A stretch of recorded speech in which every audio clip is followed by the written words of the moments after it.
हरे कृष्णा। सनातन धर्म में यूँ तो हर महीने का विशेष महत्व है, लेकिन माघ मास का कुछ अलग ही स्थान है। मान्यता यह है कि इस महीने में श्री कृष्ण भगवान की पूजा करने से व्यक्ति की सभी मनोकामनाओं की पूर्ति होती है। इस मास का धार्मिक ग्रंथों में भी विशेष महत्व माना गया है। धार्मिक ग्रंथों के अनुसार इस महीने में काले तिलों से पूजा करने से शनि ग्रह के कुप्रभाव से भी राहत मिलती है। इसके अलावा इस दौरान काले तिलों से पितृ तर्पण किया जाए तो पितृ दोष से भी मुक्ति मिलती है। माघ महीने में श्री कृष्ण की पूजा में लड्डू का भोग लगाना चाहिए। विद्वानों के मुताबिक कन्हैया जी को लड्डू का भोग लगाने के बाद उसे ब्राह्मणों को दान कर देना चाहिए। ऐसा करने से व्यक्ति को जीवन में आने वाली परेशानियों से राहत मिलती है, लेकिन भोग लगाते समय ध्यान रखें कि तुलसी के पत्ते जरूर डालें। तो दोस्तों, आज हम माघ मास के माहात्म्य के 26वें अध्याय की कथा का श्रवण करेंगे।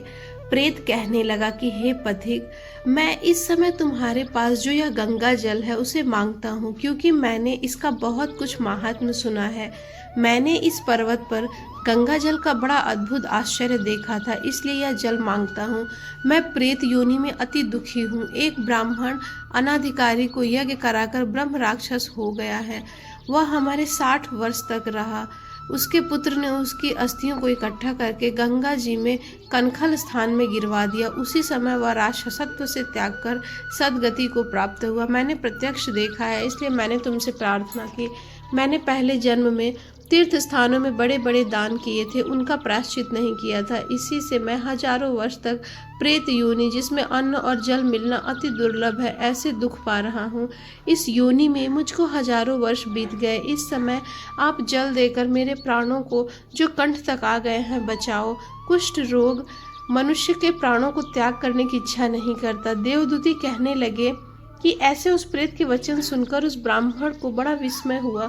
वह अपने मन में विचार करने लगा कि संसार में पाप और पुण्य के फल अवश्य ही मिलते हैं। देव, दानव, मनुष्य, कीड़े मकोड़े भी रोगों से पीड़ित होते हैं। बाल तथा वृद्धों को मरण, अंधा तथा कुबड़ापन, ऐश्वर्य, दरिद्रता, मूर्खता सब कर्मों से ही मिलता है। इस कर्म भूमि में जिन्होंने न्याय से धन इकट्ठा किया वही धन्य है। यह सुनकर प्रेत गदगद वाणी से बोला कि हे पथिक, मैं जानता हूँ कि आप सर्वज्ञ हैं। आप मुझको जीवन का आधार जल इस प्रकार दो जैसे मेघ चातक को देता है। तब पथिक कहने लगा कि हे प्रेत, मेरे माता पिता भृगु क्षेत्र में बैठे हैं, मैं उन्हीं के लिए जल लाया हूँ। अब बीच में तुमने गंगा के संगम में जल मांग लिया। अब मैं इसी धर्म संदेह में पड़ गया हूँ कि क्या कांड वस्तु में यज्ञों को इतना नहीं मानता जितना प्राण रक्षा को मानता हूँ। इसलिए प्रेत को जल देकर तृप्त करके माता पिता के लिए फिर जल लाऊंगा। लोमेश जी कहने लगे कि इस प्रकार उस पथिक ने गंगा यमुना के संगम का जल उस प्रेत को दिया। उस प्रेत ने प्रीतिपूर्वक जल को पिया। उसी समय वह प्रेत शरीर को छोड़कर दिव्य देहधारी हो गया। केरल कहने लगा कि हे बिंदु मात्र, गंगा जल से वह प्रेत मुक्त हो गया।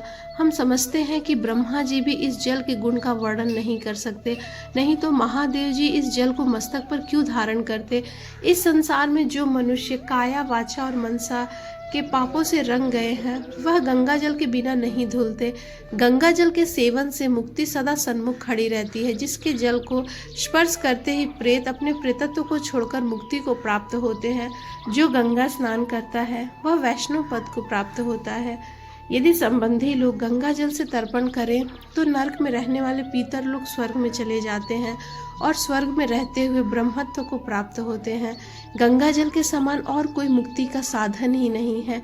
वह प्रेत वहां से चला गया और 1 मास में जब माघ मास आया तो उसने सुने हुए प्रयाग महात्म्य के अनुसार गंगा यमुना के संगम पर स्नान करके पिशाच शरीर को धारण कर भक्ति पूर्वक नारायण की स्तुति करता हुआ वह द्रविड़ देश का राजा गंधर्वों से सेवित उत्तम विमान पर बैठकर इंद्रपुरी को गया। सो हे द्विज, यह इतिहास पापों का जल्दी ही नाश करता है। इसमें धर्म का ज्ञान होता है। यह पुण्य, यश तथा कीर्ति को बढ़ाने वाला है, ज्ञान तथा मोक्ष को देने वाला है। तुम भी सदगति पाने के लिए प्रयाग चलो। वहाँ पर हम ऐसा स्नान करें जो देवताओं को भी दुर्लभ होता है। वहाँ पर श्राप से पैदा हुआ पिशाचपन सब नाश को प्राप्त हो जाएगा। इस प्रकार लोमेश जी के मुख से अमृतमय मधुर कथा को सुनकर मानो अमृत ही पीकर सब प्रसन्न हुए और पाप रूपी समुद्र से पार हुए। उन्हीं के साथ सब लोगों ने दक्षिण दिशा को प्रस्थान किया।